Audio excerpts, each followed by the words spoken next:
All right, this story hits close to home because, my family has been, for generations, either been to Japan, lived in Japan, and, myself included. I had the privilege and the opportunity to be in the Hiroshima Peace Museum. Well, yesterday and today is the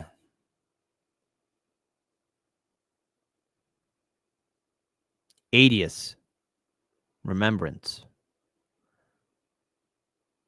of the Hiroshima and Nagasaki bombings. It's the first time ever a nation used these weapons of mass destruction, the atomic bomb, on another nation.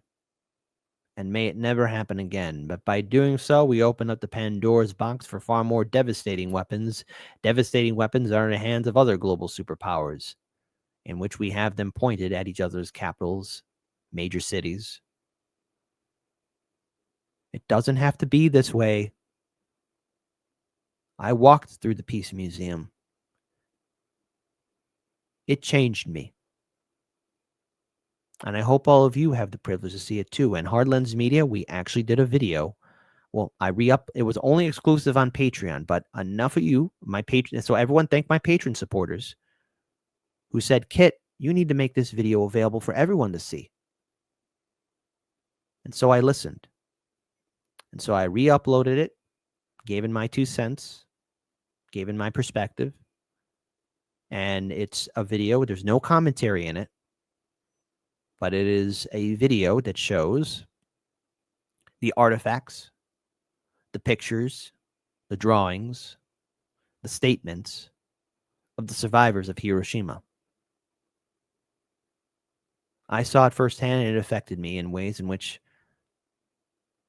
I'm still coming to terms with, because those images stay in your head. So I'll pull up this video here. And hopefully someday, maybe not today, but someday, we have peace.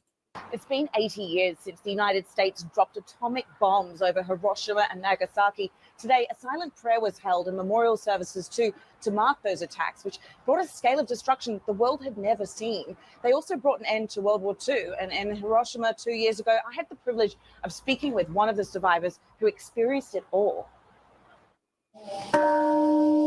As tensions spike from the battlefields of Ukraine to the Middle East, the horrors of Hiroshima exactly 80 years ago today stand as a warning of the unimaginable dangers of nuclear war. There it is, every morning at 8:15. That sound rings out over Hiroshima at the exact time the bomb was dropped. Sorry,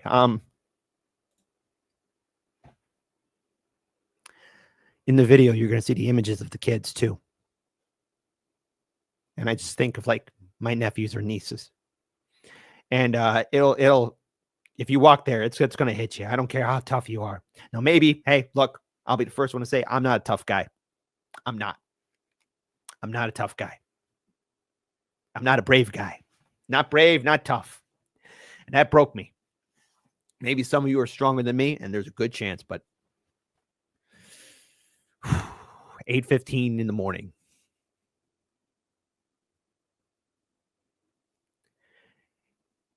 It doesn't have to be this way. It really doesn't. And, we got this war in Ukraine. We got this war in the Middle East. We all live on the same planet. Once is enough. My God, it was twice. I hope all of you get the privilege of seeing it. And if not, you can check out our video that we did. Fair share warning, viewer discretion is advised. Detonated at 2,000 feet above the city, a single atomic bomb causing an explosion that ripped through the town.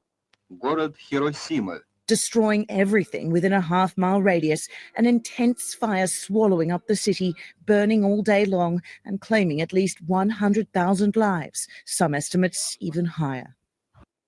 When I recall those days, I get the head, but I want to cry, you see.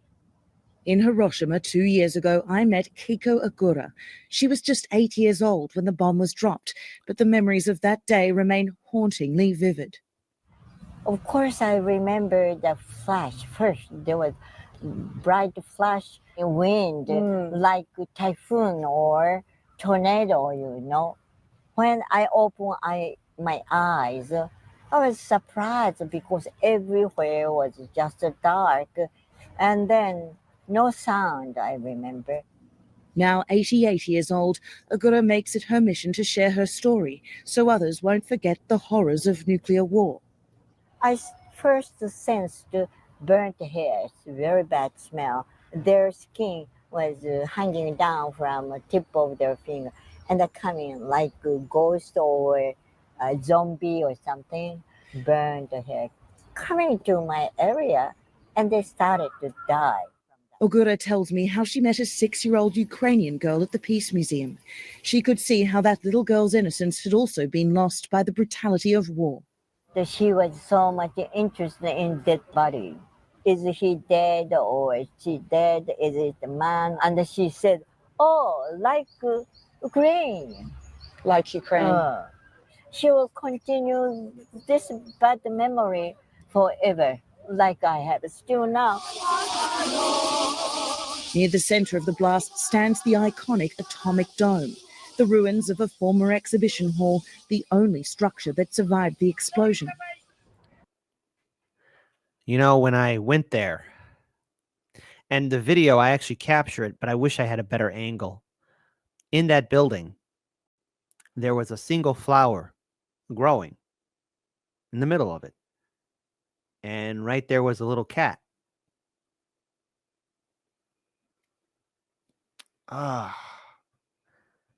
It was very beautiful. That life goes on, but in the video, and I'll be posting the link to it so you guys can check it out. In the video, there's the story about Sadako. This is a shrine outside the atomic dome. You can see there are flowers, there are photos. Reminders around Hiroshima to keep memories of the consequences of that day alive. I want to play this video. I played it earlier in the show. And this took place yesterday.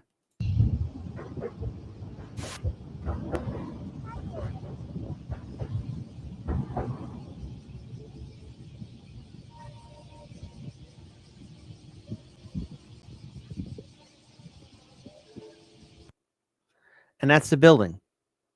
I walked past it. I was filming it. And in the building, in the middle of it, there was a flower growing and a little kitten. I want to pull up another video here. Kenjo, they used to call it. Looking out over the skyline of Hiroshima with his granddaughter, 96-year-old Junji Sarashina points out places from his childhood. That's where my grade school. It's not too far from here. He is among the less than 100,000 remaining hibakusha, the Japanese word for survivor. He was 16 years old, working in an anti-aircraft ammunitions factory when the United States dropped the world's first atomic bomb on the Japanese city. A concrete wall shielded Sarashina from the blast, but when he emerged from the rubble, an apocalyptic scene awaited. That's when I saw 1,000, 2,000 of people quietly just moving and crossing and approaching you. They're all wounded, burned, and no clothes, no hair, and no shoes, just moving, trying to escape this fire. 140,000 people would die in Hiroshima that year. 3 days later, the US dropped a second atomic bomb, this time over Nagasaki, killing another 70,000 people. In the hills outside Hiroshima, where rice and buckwheat grow, lives a man who has spent decades of his life campaigning against nuclear weapons. Mr. Mimaki. Toshiyuki Mimaki was 3 years old when the bomb exploded, and he still remembers the stench of death.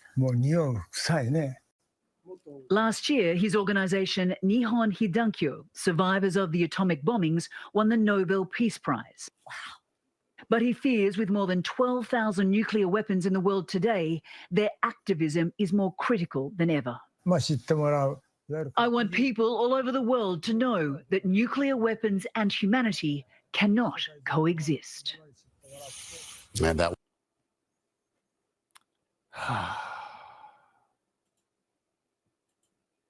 I want everyone to understand we stand on the edge of absolute extinction. If we don't come to terms with just how devastating and how stupid these weapons are, we got them pointing at each other like sociopaths. Our rulers have these weapons pointing at each other. And the atomic bombs of Hiroshima and Nagasaki pale in comparison to what we have now. What we have now is far more nightmarish and ghoulish and terrifying. 80 years. And we haven't learned a thing. 80 years, we decided to make those weapons more stronger. 80 years, we decided to point them at each other. 80 years, we make them more technologically advanced so they could strike further.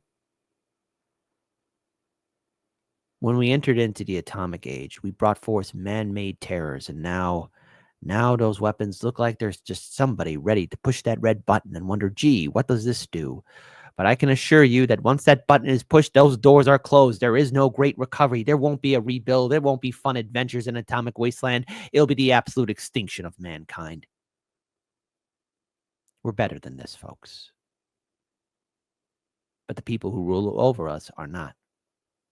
They'll gladly watch us die while they're safe in their bunkers. I hope all of you get the privilege to see the Hiroshima Peace Museum as well as the museum in Nagasaki too. Let us try and build a better future.